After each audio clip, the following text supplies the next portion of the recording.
morning movers. Welcome back to beginning ballet. I'm excited to work on some new things with you today. In our past few episodes, we have talked about plie to bend, releve to rise, saute to jump. We've talked about the different positions of the feet, moving through with tendu, which means to stretch. And today, we're going to focus on the upper half of the body. We're going to focus on what we call port-à-bras, which means carriage of the arms. So go ahead and stand in first position or in parallel if you need to give your legs a break today.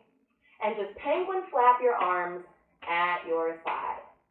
Nice and loose, like your arms are noodles and you're just knocking your noodles against your legs and your torso. Good.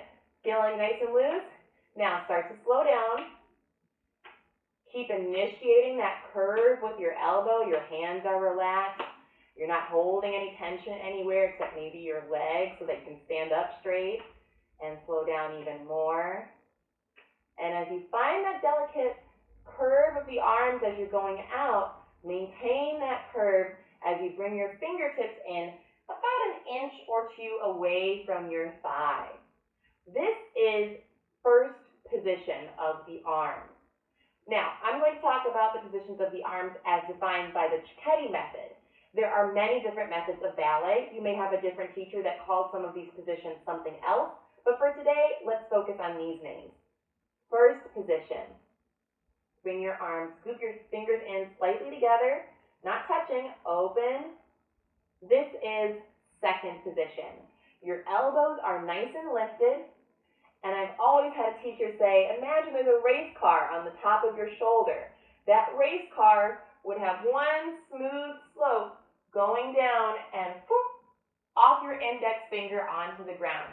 So your arms, your hands aren't above your shoulders or your elbows. They're actually slightly below, ever so slightly, on a diagonal. Now, from there, go halfway down.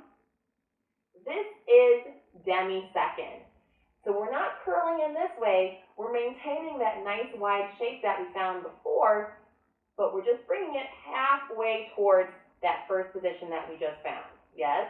For all of these open positions, make sure that your elbow is slightly in front of you rather than pulling behind you this way.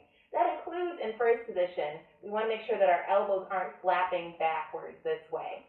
This keeps our back engaged as we move into more advanced work in ballet. So, what have we done so far? First position, scoop, scoop, open, open to that nice hug. Second position, pinkies lead down to demi-second or half second. From here, go ahead and take your right arm and scoop it in towards your plumb line, towards the center line axis of your body. This is third position. Go ahead and scoop both hands in towards each other. Fourth position. So we're taking that circle that we just found down here, maintaining the relationship between the fingers and your center line, and we just happen to lift the arm. Make sure that as you do this, anytime that your arm is coming up, that you're not lifting up your shoulder or contorting your body as well. As much as you can, maintaining this. So boom, boom, boom. Fourth position. So we're scooping in that other arm, coming into that middle position, and then we open to that second position of the arm with our left side like we just found. From there, you're going to keep your left arm and continue to move your right arm. Up, up, up, up, up, up, up, up, up. This is fourth high or fourth en avant in French. So let's go back. First position. Second position. Half second or demi-second. Third position. Fourth middle. And fourth high. Good. Let's keep going. Circle those arms around. And let's talk about this shape that we just passed through. We haven't really talked about it yet. This is fifth low. Your fingers are about 1 to 2 inches apart.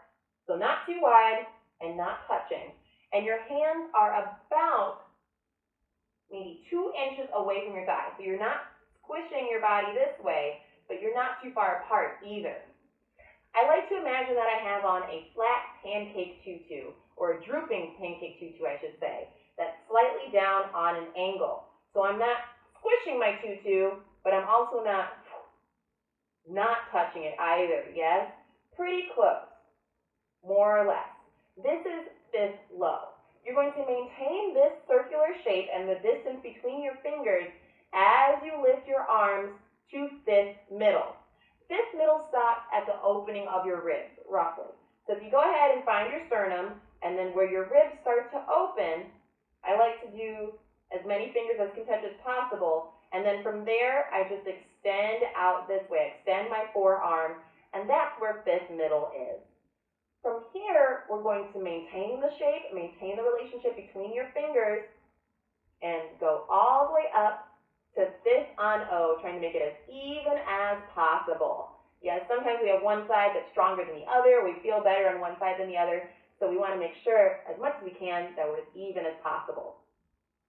As you do that, once again, make sure that your shoulders aren't going up, that you're not knocking your shoulders behind your hips or puffing up your chest this way. You want to keep everything else neutral, and you just happen to move your arms. It's really tempting in this position to extend the forearm, but you actually want to maintain that circular shape, at least when we're talking about technique. Once you get into choreography, you can do a lot of different things, but it's fun to learn the rules first and then break them. So from here, fifth high, and that's where we'll stop today. So going back, you have first position, passing through. Second position, remember elbows lifted, hands slightly below your elbows. Half second. Let's move that left arm this time into third position, coming through. Fourth middle, fourth high, swinging around to fifth low, fifth middle, and fifth high. Good.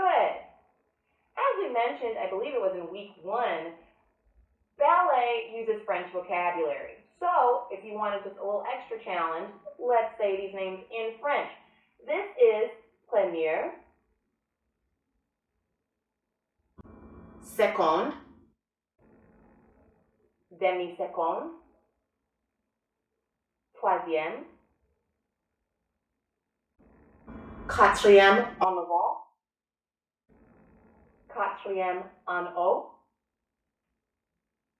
cinquième en bas, cinquième en avant, and cinquième en haut. Good. Breathe. Shake it out. Shake out your legs if you've been standing in first position that whole time. Good. Let's talk about our hands. So as we were doing the penguin flap, remember I was saying your hands are nice and relaxed.